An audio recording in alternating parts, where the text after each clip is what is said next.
Abraham decided to seek for the truth and to fight against the darkness. And then he found inside of his heart that there is a God, that there is a leader to this creation.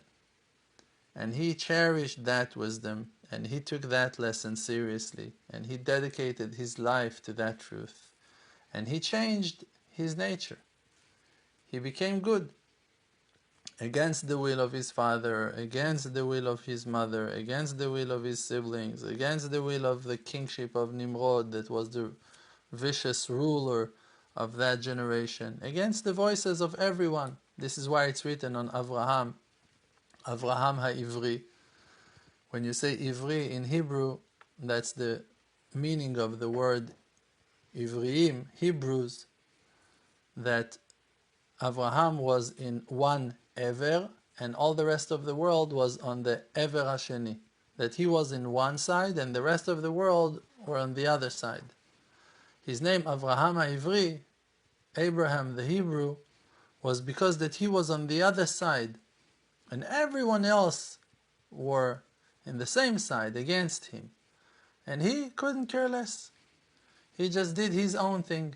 He was serving Hashem alone. He found Hashem alone, and he did everything alone on his own. And when he found his spouse, when he found his wife, he was happy and started sharing with her and telling her. And they lived their lives alone, together, alone. And then they had students, and they were honest and telling their life story to people. And those people joined them and became one with them, alone, on one side of the river. And on the other side of the river, the rest of the world was there.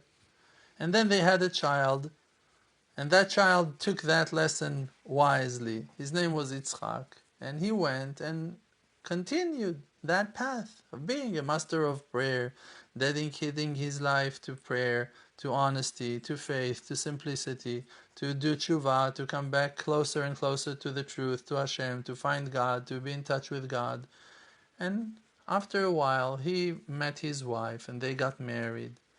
And they gave birth to another child. His name was Yaakov. And Yaakov took that wisdom and passed it to the next generation. And that's how it goes. And when you are a truth seeker, you are always going to stand on the other side.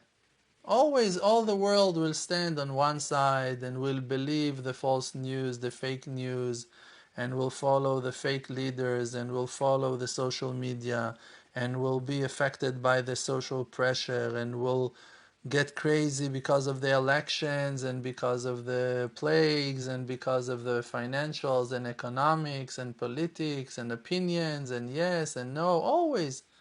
The world will always run after models and after athletes and after superstars and after money and flashy cars and sparkling earrings and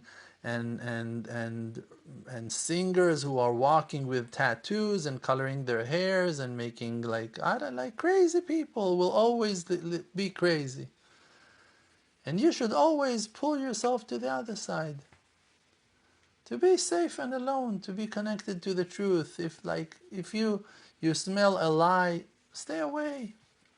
You smell good, you smell faith, you smell hope, you smell something with hope, something with no tyranny, no evil, no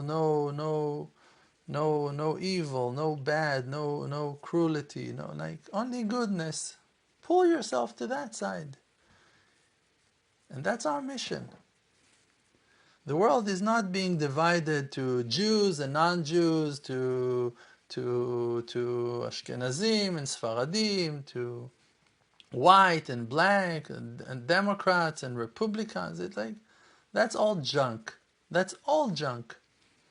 It's all junk. It doesn't matter who you are. It matters if you're good or if you're bad. יהודי, השם קורא לך, שתבוא